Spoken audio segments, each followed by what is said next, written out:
I'm 150 feet down an illegal mine shaft in Ghana. The air is thick with heat and dust, and it's hard to breathe. I can feel the brush of sweaty bodies passing me in the darkness, but I can't see much else. I hear voices talking, but mostly the shaft is this cacophony of men coughing and stone being broken with primitive tools. Like the others, I wear a flickering, cheap flashlight tied to my hair with this elastic, tattered band, and I can barely make out the slick tree limbs holding up the walls of the 3-foot square hole, dropping hundreds of feet into the earth. When my hand slips, I suddenly remember a miner I had met days before who had lost his grip and fell countless feet down that shaft. As I stand talking to you today, these men are still deep in that hole, risking their lives without payment or compensation, and often dying. I got to climb out of that hole, and I got to go home. But they likely never will, because they're trapped in slavery. For the last 28 years, I've been documenting indigenous cultures in more than 70 countries on 6 continents. And in 2009, I had the great honor of being the sole exhibitor at the Vancouver Peace Summit. Amongst all the astonishing people I met there, I met a supporter of Free the Slaves, an NGO dedicated to eradicating modern-day slavery. We started talking about slavery, and really, I started learning about slavery. For I'd certainly known it existed in the world, but not to such a degree. After we finished talking, I felt so horrible and honestly ashamed at my own lack of knowledge of this atrocity in my own lifetime. And I thought, if I don't know, how many other people don't know? It started burning a hole in my stomach, so within weeks, I flew down to Los Angeles to meet with the director of Free the Slaves and offer them my help. Thus began my journey into modern-day slavery. Oddly, I had been to many of these places before. Some I even considered like my second home. But this time, I would see the skeletons hidden in the closet. A conservative estimate tells us there are more than 27 million people enslaved in the world today. That's double the amount of people taken from Africa during the entire transatlantic slave trade. 150 years ago, an agricultural slave cost about 3 times the annual salary of an American worker. That equates to about $50,000 in today's money. Yet today, entire families can be enslaved for generations over a debt as small as $18. Astonishingly, slavery generates profits of more than $13 billion worldwide each year. Many have been tricked by false promises of a good education, a better job, only to find that they're forced to work without pay, under the threat of violence, and they cannot walk away. Today's slavery is about commerce, so the goods that enslaved people produce have value, but the people producing them are disposable. Slavery exists everywhere, nearly, in the world, and yet it is illegal everywhere in the world.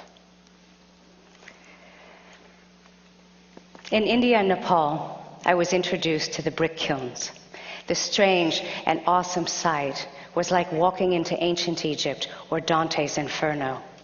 Enveloped in temperatures of 130 degrees, men, women, children, entire families, in fact, were cloaked in a heavy blanket of dust, while mechanically stacking bricks on their head, up to 18 at a time, and carrying them from the scorching kilns to trucks hundreds of yards away. Deadened by monotony and exhaustion, they worked silently, doing this task over and over for 16 or 17 hours a day. There were no breaks for food, no water breaks, and the severe dehydration made urinating pretty much inconsequential. So pervasive was the heat and the dust that my camera became too hot to even touch and ceased working. Every 20 minutes I'd have to run back to our cruiser to clean out my gear and run it under an air conditioner to revive it.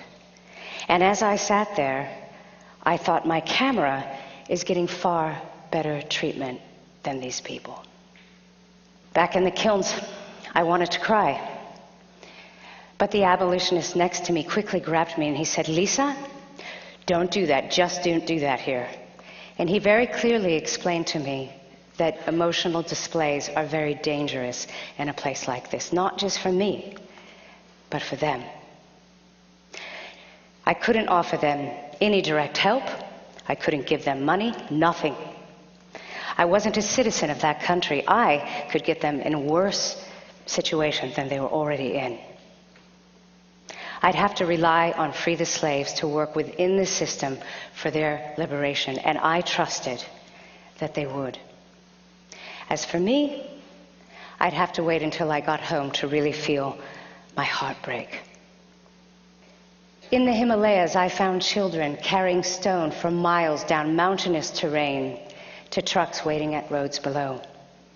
The big sheets of slate were heavier than the children carrying them, and the kids hoisted them from their heads using these handmade harnesses of sticks and rope and torn cloth. It's difficult to witness something so overwhelming. How can we affect something so insidious, yet so pervasive? Some don't even know they're enslaved, people working 16, 17 hours a day without any pay. Because this has been the case all their lives.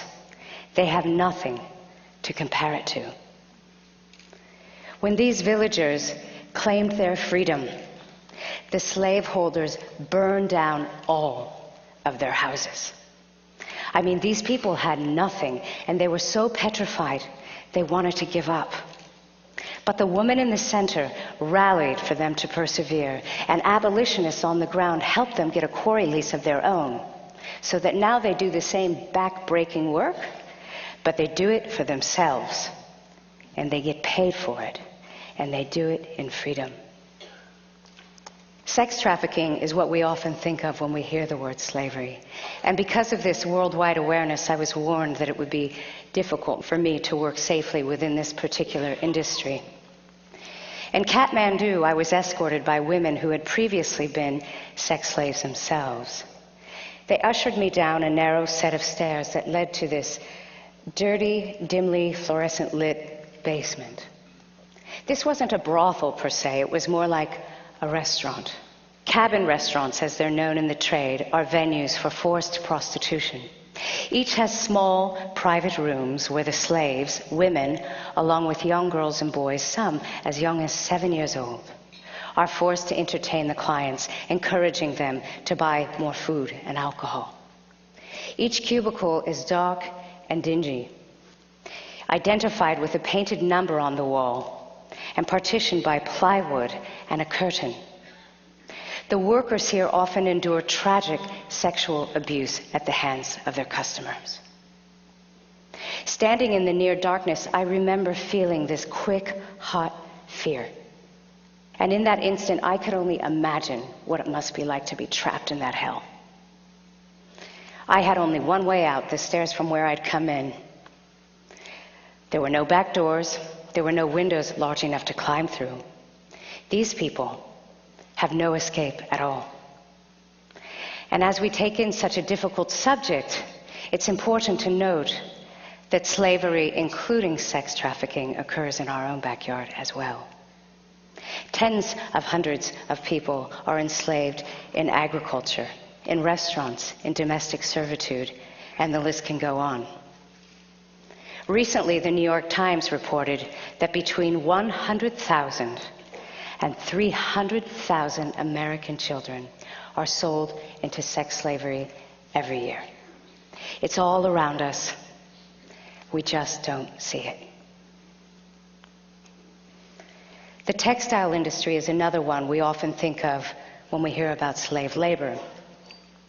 I visited villages in India where entire families were enslaved in the silk trade. This is a family portrait. The dyed black hands are the father, while the blue and red hands are his sons. They mix dye in these big barrels, and they submerge the silk into the liquid up to their elbows. But the dye is toxic. My interpreter told me their stories. We have no freedom, they said. We hope still, though, that we could leave this house someday and go someplace else where we actually get paid for our dying. It's estimated that more than 4,000 children are enslaved on Lake Volta, the largest man-made lake in the world. When we first arrived, I went to have a quick look. I saw what seemed to be a family fishing on a boat. 2 older brothers, some younger kids. Makes sense, right? Wrong. They were all enslaved. Children are taken from their families and trafficked and vanished. And they're forced to work endless hours on these boats on the lake, even though they do not know how to swim. This young child is 8 years old. He was trembling when our boat approached, frightened it would run over his tiny canoe. He was petrified he would be knocked in the water. The skeletal tree limbs submerged in Lake Volta often catch the fishing nets, and weary, frightened children are thrown into the water to untether the lines. Many of them drown. For as long as he can recall, he's been forced to work on the lake. Terrified of his master, he will not run away. And since he's been treated with cruelty all his life, he passes that down to the younger slaves that he manages. I met these boys at 5 in the morning when they were hauling in the last of their nets. But they had been working since 1 a.m. in the cold, windy night. And it's important to note that these nets weigh more than 1,000 pounds when they're full of fish. I want to introduce you to Kofi. Kofi was rescued from a fishing village. I met him at a shelter where Free the Slaves rehabilitates victims of slavery. Here he's seen taking a bath at the well, pouring big buckets of water over his head. And the wonderful news is, as you and I are sitting here talking today, Kofi has been reunited with his family. And what's even better, his family has been given tools to make a living and to keep their children safe. Kofi is the embodiment of possibility. Who will he become? Because someone took a stand and made a difference in his life. Driving down a road in Ghana with partners of Free the Slaves, a fellow abolitionist on a moped suddenly sped up to our cruiser and tapped on the window. He told us to follow him down a dirt road into the jungle. At the end of the road, he urged us out of the car and told the driver to quickly leave. Then he pointed toward this barely visible footpath and he said, "This is the path, this is the path, go." As we started down the path, we pushed aside the vines blocking the way, and after about an hour of walking in, found that the trail had become flooded by recent rains. So I hoisted the photo gear above my head as we descended into these waters up to my chest. After another 2 hours of hiking, the windy trail abruptly ended at a clearing. And before us was a mass of holes that could fit into the size of a football field. And all of them were full of enslaved people laboring. Many women had children strapped to their backs while they were panning for gold, wading in water poisoned by mercury. Mercury is used in the extraction process. These miners are enslaved in a mine shaft in another part of Ghana. When they came out of the shaft, they were soaking wet from their own sweat. I remember looking into their tired, bloodshot eyes for many of them, had been underground for 72 hours. The shafts are up to 300 feet deep, and they carry out heavy bags of stone that later will be transported to another area where the stone will be pounded so that they can extract the gold. At first glance, the pounding site seems full of powerful men. But when we look closer, we see some less fortunate, working on the fringes, and children too. All of them are victim to injury, illness, and violence. In fact, it's very likely that this muscular person will end up like this one here, racked with tuberculosis and mercury poisoning in just a few years. This is Manuru. When his father died, his uncle trafficked him to work with him in the mines. When his uncle died, Manuru inherited his uncle's debt, which further forced him into being enslaved in the mines. When I met him, he had been working in the mines for 14 years. And the leg injury that you see here is actually from a mining accident. One so severe, doctors say his leg should be amputated. On top of that, Manuru has tuberculosis. Yet he's still forced to work day in and day out in that mine shaft. Even still, he has a dream that he will become free and become educated with the help of local activists like Free the Slaves. And it's this sort of determination, in the face of unimaginable odds, that fills me with complete awe. I want to shine a light on slavery. When I was working in the field, I brought lots of candles with me. And with the help of my interpreter, I imparted to the people I was photographing that I wanted to illuminate their stories and their plight. So when it was safe for them and safe for me, I made these images. They knew their image would be seen by you out in the world.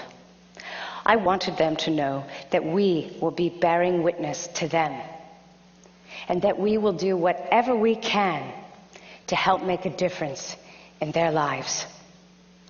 I truly believe if we can see one another as fellow human beings, then it becomes very difficult to tolerate atrocities like slavery. These images are not of issues, they are of people, real people like you and me, all deserving of the same rights, dignity, and respect in their lives. There is not a day that goes by that I don't think of these many beautiful, mistreated people I've had the tremendous honor of meeting. I hope that these images awaken a force in those who view them, people like you. And I hope that force will ignite a fire, and that fire will shine a light on slavery. For without that light, the beast of bondage can continue to live in the shadows. Thank you very much.